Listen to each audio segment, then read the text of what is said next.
let me get my head straight. I need a drink of water, it's been days I've had a headache. Don't wanna wake up one day, feel like I regret things. I want my story just to have a happy ending. And I don't got a plan B, a plan A's all I need. Took the ships from the sea and burnt them all, no retreat. It's kill or get, eat, and get buried with the seeds. But that makes me feel free, hella focused on my dreams.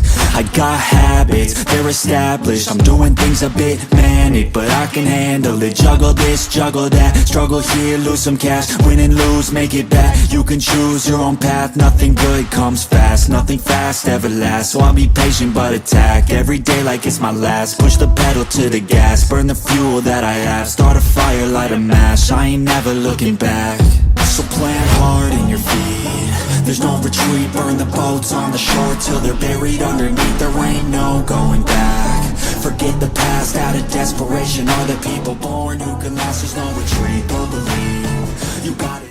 Equally capable as the Toyota PRADO, even though it costs almost 1.5 million Kenya shilling less, going against the Ford Everest, the Isuzu MU-X and the Nissan Terra. This is the 2019 Toyota Fortuner.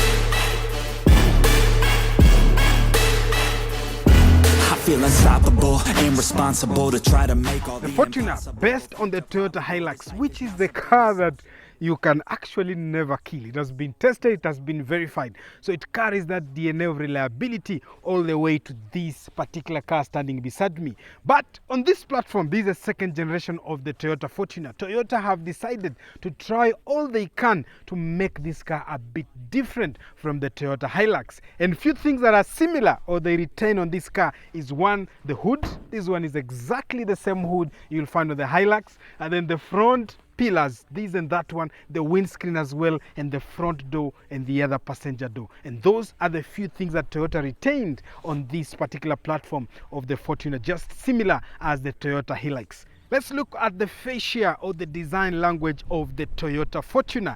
This is the second generation, so of course there are few things that are different compared to the previous generation. And the first one is the thinner headlights, which Toyota calls bi-beam LED projector headlights with 5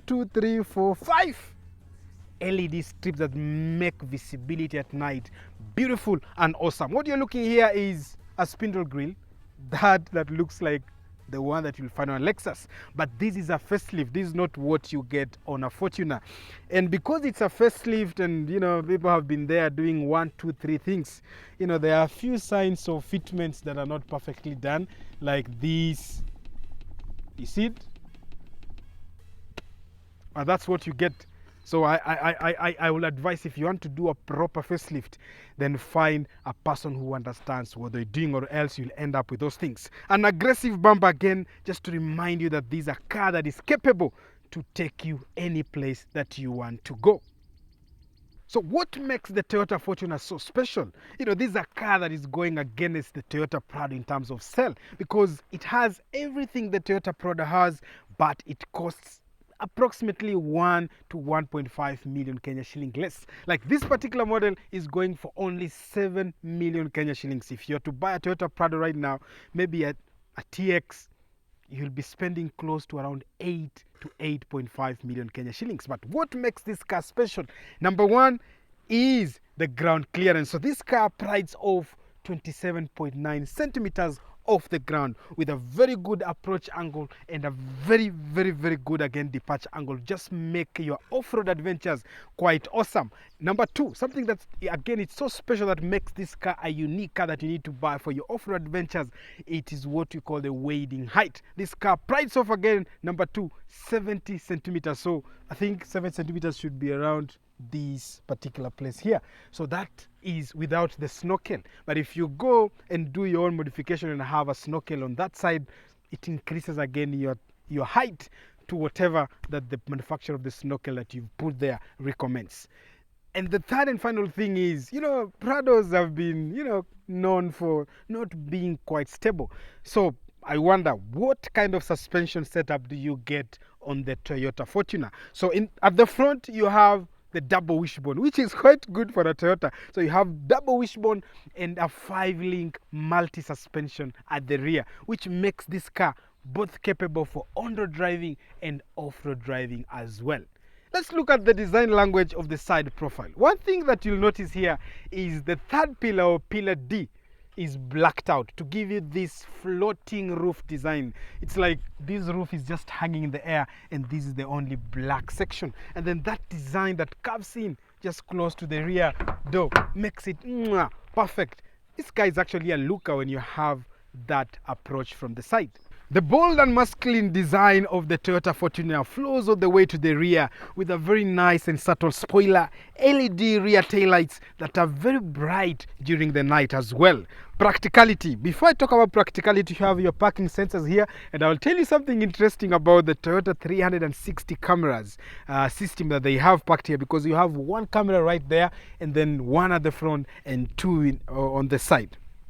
These badges again, VRZ is a trim of the Toyota Fortuner, and then the intercooler VNT. VNT, I remember I told you, it's variable geometry turbo system that runs on this particular car. So let's talk about practicality. Instead of using this, let me just use this. You know, Toyota on this one, they have made it possible for you to do this. I love technology and things that make life easier. So what you get here is practical space, practical and ample space. With your third row of seats up, you get approximately 200 liters of space. And when the third row seats is down or folded up like this one, this is how, you know, Toyota have made it possible. So instead of your seats hanging around, you fold it on the side, like what we call a 50-50 split, one on the other side and one on the other side, to give you extra 1,000 liters of space. Quite practical for what this car has to offer. Let's talk about other practical and convenient features away from the tailgate. You get your full spare wheel mounted at the lower part of this car, which makes it a challenge, especially for off-road junkies. Guys who love off-road adventures hate this style of, you know, where you store your spare wheel, because once you get bogged, getting these wheels from here becomes a big problem. But again, for guys who mall crawl, guys who do your normal daily driving, because this car is capable of giving you both experiences. You can use this car for your normal daily, and you can also take this car to an adventure. Let's go inside this car and look at what has Toyota done to just make this car a bit more comfortable and more appealing to the owners compared to the Toyota Hilux. Whereas the other pickup-based SUVs are struggling to retain the pickupness in their SUV, Toyota decided on this platform of this generation of the Toyota Fortuner, they are going to be a bit unique. So they are maybe just one thing that has similarity with the Hilux in the interior of this car, and that is the 3-spoke steering wheel, which again is telescopic, so you can adjust it up and down. This is the only thing that this car shares with the Hilux. Away from that, you get, listen to it, you get a TFT LCD touchscreen. Umesikia hiyo story? TFT LCD. You know, Toyota still have TFT LCD, but it's touch and it makes the work done. It's not as responsive and as active as I would wish it to be, but it does what it says it does. Away from that, I think what you get from this interior is a bit of a more premium and polished interior with dual toning going on. So you have this nice synthetic leather that has a different color compared to this black and very nice soft touch plastic at the top. Let's talk about practicality. You have 2 glove compartments, one at the top and one's at the rear. You have a very nice hidden cup holder section here. You have 2, but Toyota decided, you know, that is not enough, because you're going to adventure, you need more practical places to put on your camioso. So they have hidden one there for the passenger. I don't know why they will give each one 2. They're assuming maybe you'll have hot tea here and a cold soda or something there. And as well for the driver, I have one here, even though it's quite pressed to the door, so it's a bit of a challenge to just reach. And I love this type of cup holders because they make the work done quite easily. What else do you get? Quite minimalistic, nothing much going on. I'll talk about the few buttons that you'll get here, the convenient buttons. One of them is the hill descent, which I will show you practically when I'm driving this car. But one significant thing I want to talk about is the off-road career that this car offers, and that is courtesy of a four-wheel drive system. Now, the previous model of this car, or the previous generation of this car, had what we call a full-time four-wheel drive.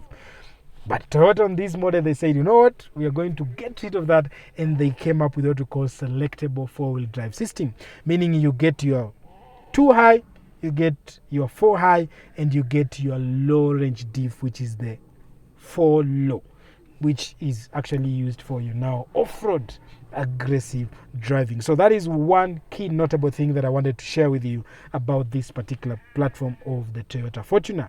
Number 2, you get 2 buttons here. One is written the eco mode, and the other one is written the power mode. Technically, what this means is eco mode is when you tune your throttle down to a bit less responsiveness to give you very good fuel economy. And the power mode is when you want your throttle to be a bit aggressive for that aggressive driving. Let me show you how practical it is to sit at the rear and the third row of seats, which again, we have always said over and over again, the third row of seats wachia watoto. I think older people my height, 6'2", cannot have enough room to sit on the third row of seats. And because Toyota understands that the convenient features for people who are a bit short, or people who cannot just, use your long feet like me, 6'2", I can just do like this. But you see now somebody like Mr. Mbugua behind the camera, you have to do like this. So there's a side step that has been put here conveniently to just allow you move into the car. The Fortuner is quite practical at the rear. You can see I'm 6'2", and there's a lot of space for me just to sit and enjoy. And the seats are also, you can what's happening? Yes, you can retract them belly and you can bring them aside. And again, you can just, for those ones who like sitting like this, Toyota has made it possible. You can sit like this and observe the speedometer as the driver cruises at 180. But for me, this is where I want to be. Quite convenient, quite easy. You have your climate controls here, conveniently again placed. But now if you're sitting here, you're forced to be a left-hand guy, because this is where you adjust your power. And is it dual? No, you only adjust your fan speed and probably lower it, and you have the auto mode and the lights here. Away from that, nothing much. Your fan, your air comes from these 2 vents, and there's something that again Toyota has done in the Fortuner around your headroom. You can see here there's a curve that protrudes inwards to just give tall people, 6'2", people like me, because in a normal day this is where I sit, and it is still sufficiently good enough for a tall person. I want to get into the third row of seats. I don't know how do you do this? Quite stupid for Toyota. So this is a 60-40 split, meaning if you have to take this seat down, this takes up 60%, and the one I'm sitting on takes on 40%. So it means the only way I can get in the back is leave and then go through these or go through the other side. So let's do it and see how practical it is to sit. Mama, nataka kuingia nyuma. So how easy is it for your child to get on the third row of seats? Lift this up, seat comes up. I'm assuming this is a boy because a girl can't do this. And then, a girl can do it. I don't mean it like that. So you sit on the back again, not quite comfortable, because if I put this seat back, if you recline it all the way backwards, I can tell you I'm quite uncomfortable. But one thing they have made it possible and convenient, again, you have your fans here that still get your AC or all the cooling or heating elements of your air on the third row of seats. Quite convenient, I must agree. But the only challenge is you have no controls here. So it means the people on the second row of seat or the person driving at the front is the one who will dictate what you get on the third row of seats. But it's not bad. But you can't sit here as an adult for a long distance. But maybe for a guy who is 2'6", this is quite convenient. So how is it easy again to come out of this space? Okay, I'm assuming I've done that the wrong way. So let me try it again. There you go. And I'm out. Nada tumefika. Tena supermarket. Hey!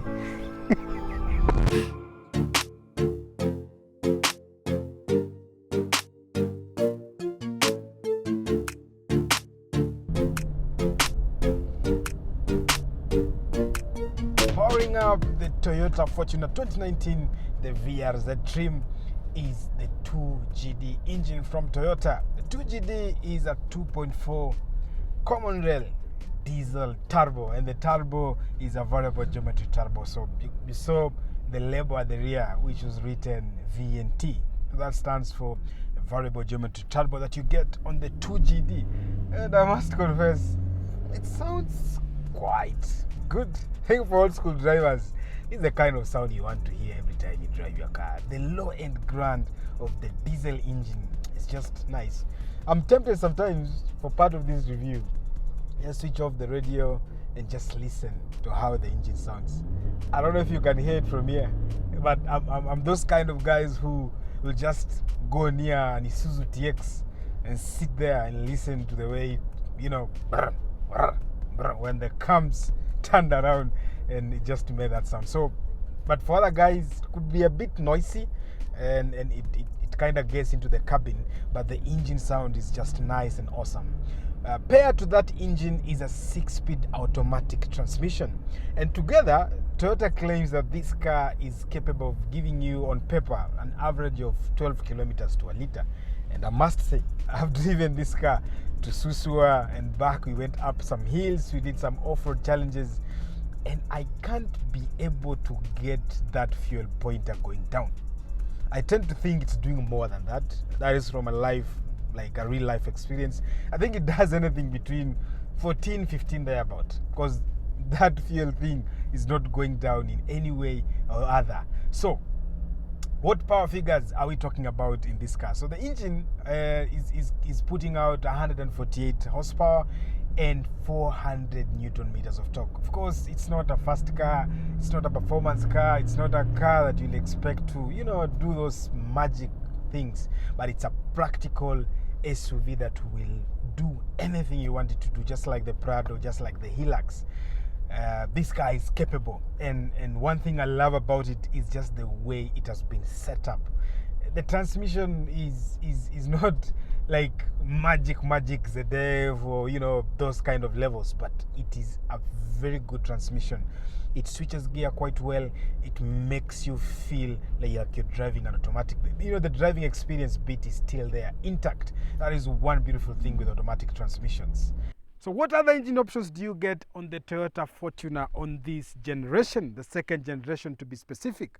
Toyota has done a good job on just carrying forward most of the formidable and iconic engines that this car had on the previous generation. And when I talk about that, I'm talking about two petrol engines. One is the 2.7 2TR that guys say is very lazy. And I agree, it's very lazy and thirsty. But Toyota have done a bit of refinement on the 2.7 2TR on this platform. They claim they have improved the combustion and they have made the engine to have less friction. So that has optimized the performance and fuel economy of that engine. So I'm not sure. I wish I'll have a chance to from is the 4-liter V6 1GR from Toyota. Petrol engine, reliable. You can take it anywhere, but fuel economy is where it draws the line. Again, you still get it if you're a lover of a petrol engine that is more powerful with very poor fuel economy as well.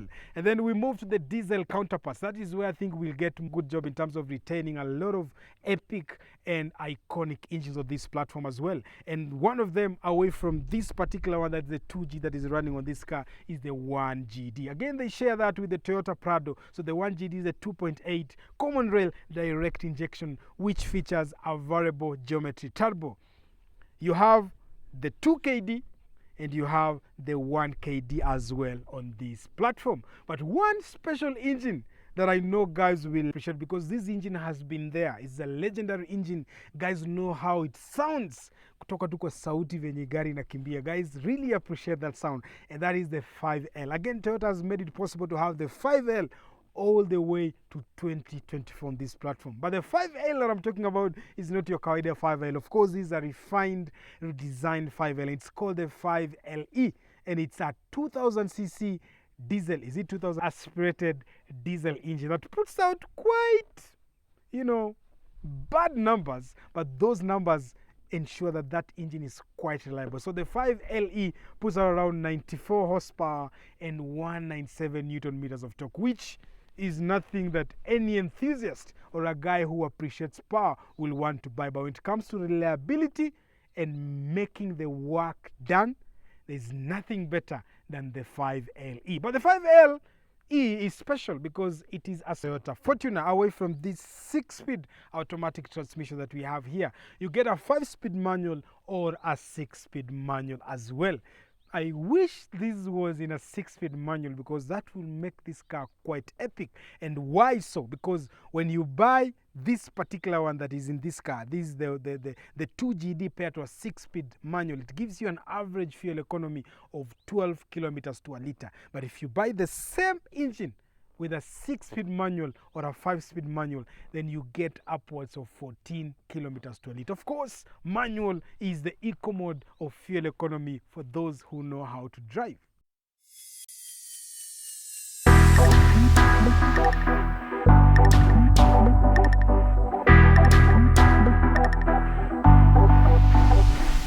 Immediately you check into the off-road terrain. One thing that is quite noticeable, a little bit, not much, but noticeable, is a bit of road noise. I can feel some few, shaky things in the cabin.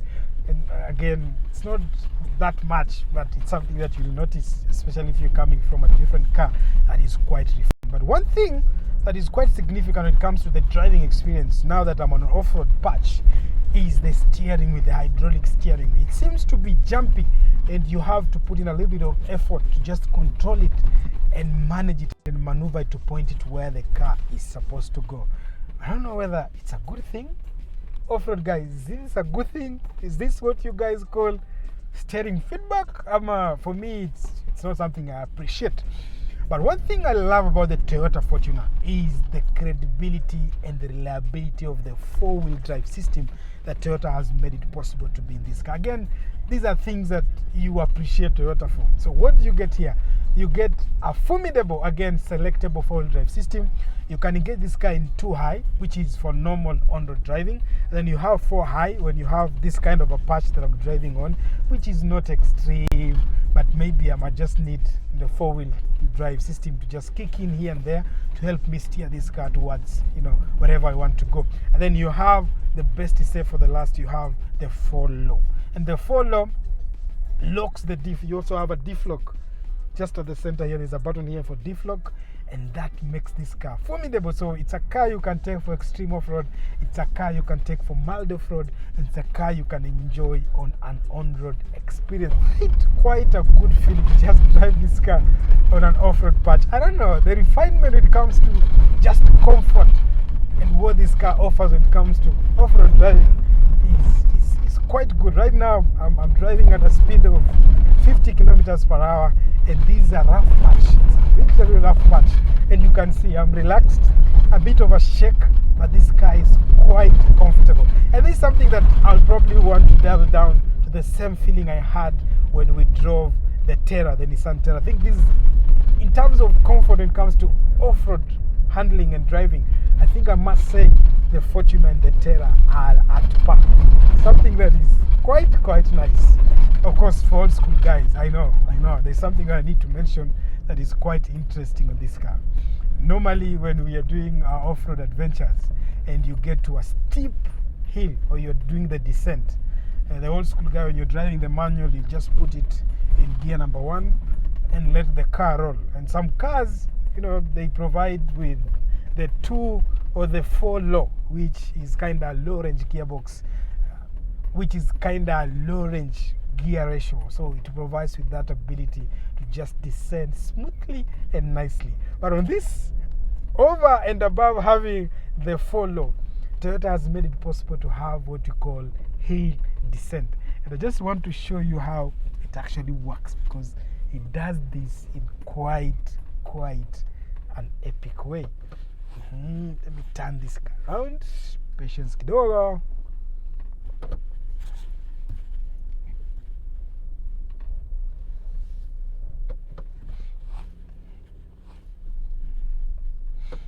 when it comes to, modern guys, the Gen Zs and the millennials, I know I'm a millennial and you guys are like, no, you don't do that. But I know some of us actually enjoy technology. So when it comes to those modern technology, Toyota has made it possible in this particular car to have what we call the hill descent feature. So I'm going to press it and it has already activated. I can see it displayed on the dash, and I'm going to lift up my foot. And now I can even put my legs there. The car is doing all the work by itself. It's quite interesting. So what is happening is the car is able to send, power and braking to different wheels based with how the grip of the car or the tires on the ground feel. So it's an intelligent system that just makes this quite interesting. So I can do this. I can descend any slope of hill by just engaging my hill descent. I can see the traction control is beeping on the windscreen to just show you that the car is alternating power and braking to different wheels based with the grip, and that is quite interesting. So let's drive this car on an on-road experience. Just see how does it blend in and how does it feel. And then we do our normal 0 to 100 and confirm how much speed or how much will this car perform from 0 to 100.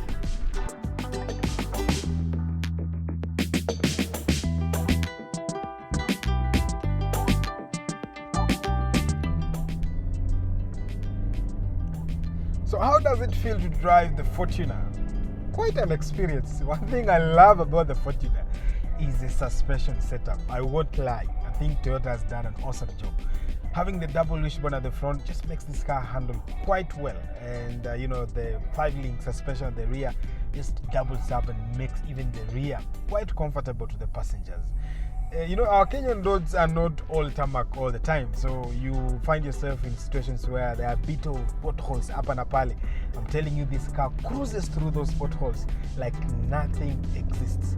And I know this car is thinner because that is the description that's been given. It's actually thinner compared to, let's say, the PRADO, and it's also very, very good in terms of ground clearance. I think the ground clearance, we put it at 27.9 centimeters off the ground. That is quite high, to say the least.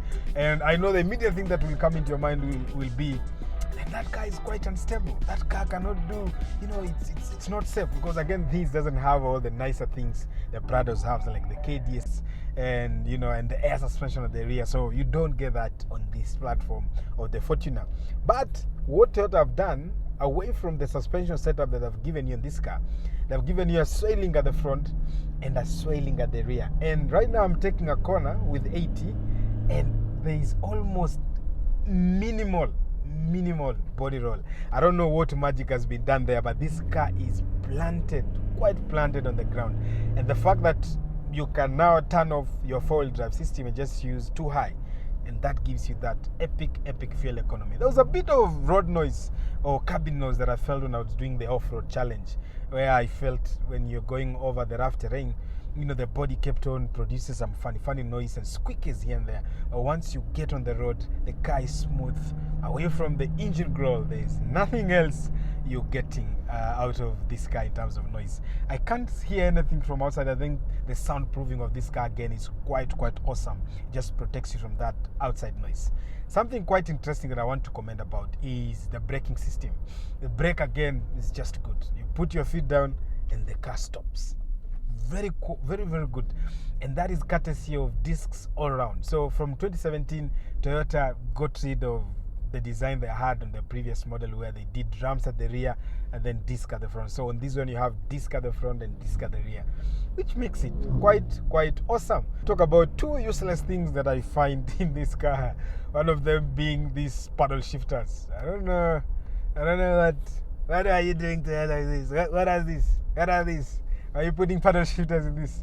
I think these are the most useless things in this car. And number 2, that is more useless, is this 360 camera that Toyota calls panoramic monitor view. It is one of the most useless camera on this car. It is not clear. You can't see nothing. I don't know.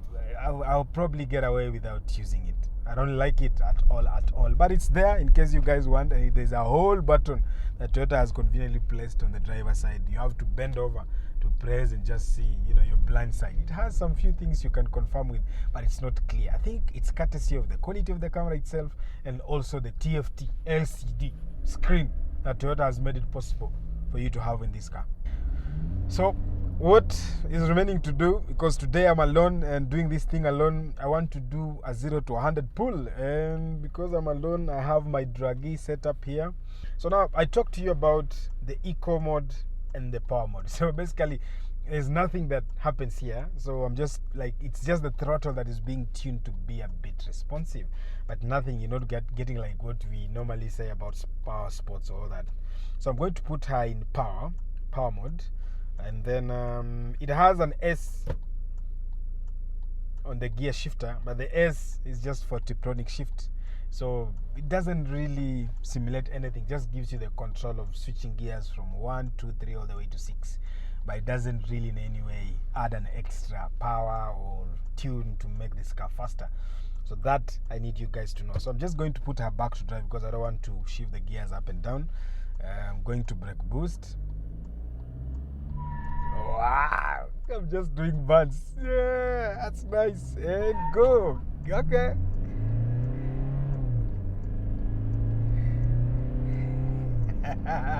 Not much. Let's see. And okay, it's taking longer than expected, but there you go. I think I've gotten her to 100. What are the numbers saying? Wow. That's 14.13 seconds, 0 to 100. I think most diesel engines we've done on the channel have ranged in between 10 and 15. So I'm not surprised. But I think what this car is meant to do is be practical, you know, just give you everything you need from that engine in terms of power and off-road handling and off-road adventure. And for the guys who are getting these in the pickup configuration, the Hilux, then you know you can haul everything. It's typically a farmer's car, so you can take it anywhere and do anything with it. The good thing is all that power that we are getting, the 400 Newton meters of torque, we are accessing it at between 1,600 to 2,400 RPM. So low end torque, you access everything there and then. So let's go and do value for money. Told you how to run the race. Every move was on the page, but I didn't like their way. Had to fight and misbehave. Had to find a way to change. I'm sitting on top of a hilly place, a mountain, quite cold, with a very nice and beautiful sunset. And this requires us to have what we call kitako tuongee. By the way, watu wanakaa kikichwa. Hapa wahenga walituenjoy. I don't know why they said you need to kukaa kitako, because there's no other way you can sit. There's only one way you can sit. And I want us to talk about value for money. So why would you buy the 2019 Fortuner? I want to talk to the Toyota purists. These are guys who had a struggle when we did the review of the Toyota PRADO in comparison to Pajero. And they were like, why? I don't want to buy the Pajero. I'm a Toyota purist. Then this car offers the best alternative. It has everything the PRADO has. It is as capable as the PRADO. It shares engines with the PRADO and a couple more that are quite interesting. It has the best ground clearance. It is as reliable as the PRADO. So these, again, the Toyota Fortuner offers an alternative for those guys who want to stay in the Toyota lineup and they can't afford the Toyota PRADO, which, again, as I said before, will set you back maybe something between 1 to 1.5 million Kenya shillings. Let's move straight up to competition. So when I'm talking about competition, I'm talking about the Nissan Terra and the Isuzu MU-X. Of course, I can't mention the Ford Everest in this one because there is nowhere the Ford Everest will come closer to this car in terms of comparison. Capability maybe, but in terms of reliability and all the other options that the Ford Everest offers, I think the Fortuner is quite ahead in so many elements. So we are remaining with two, the Isuzu MU-X and the Nissan Terra. Well, against the MU-X, I think that's a debate that we will have over and over again. These are two cars that are capable. It comes down to the use experience. Again, if you're a Toyota purist, the Fortuner will make the most common sense to buy. But if you're a guy who's grown into the Isuzu lineup as well, maybe you're coming from the D-Max and you want a car that will give you the same feeling or maybe better on the SUV side, then you will go for the ME-WEX. The biggest guy here that we have to debate and fight over is the Nissan Terra. We did a review of the Nissan Terra and I must confess it was one quite comfortable car to be in, both on-road and off-road, and the handling again was quite epic. Of course, the history of the Nissan Terra came after everything had been done along the ME-WEX and the Fortuner. So they had some few things to dial in to just make it a refined car. But I don't see a big departure in comparison to the Fortuner. The Fortuner is quite comfortable. The Fortuner is quite reliable. The Fortuner is quite affordable as well in comparison to the prices that you'll pay for the other competitors. And the Fortuner is a Toyota. What else do you want? And before I wind up this review of Canisa today, I would rather do it on a bit a stronger stand. Sad at the moment because we've lost two young men on just concluded demonstrations against the finance bill. The entire team at Conversation, me included, we want to reiterate and confirm that we stand with the Gen Zs and the millennials. We are against oppression, we are against punitive taxes, and we stand with the family of Rex and the other guy that departed. On that note, guys, have a wonderful Sunday. I hope you have enjoyed this epic review of the Toyota Fortuner. Until tomorrow, I think tomorrow? I don't know whether you guys will be demonstrating, because if you guys will be on the street, we will be out on the street as well, because we can't sit here and wait for you guys to make a revolution and save our country. But if you guys will not be out, of course, we'll be glad to have a Monday Night Live. I've been away, sickly kidogo, but I'm back, energetic and ready to serve you every dose of a Monday Night Live from tomorrow going forward to the end of time. Bye bye guys, and thank you. And did I remind you guys, subscribe? Please. Why would you not subscribe because of this kind of content? Do the honors. Bye bye guys, and thank you. So slow, white foam overload. My mind never knows quite where to go, yeah. And I feel so unknown, misunderstood, alone, miles away from coast.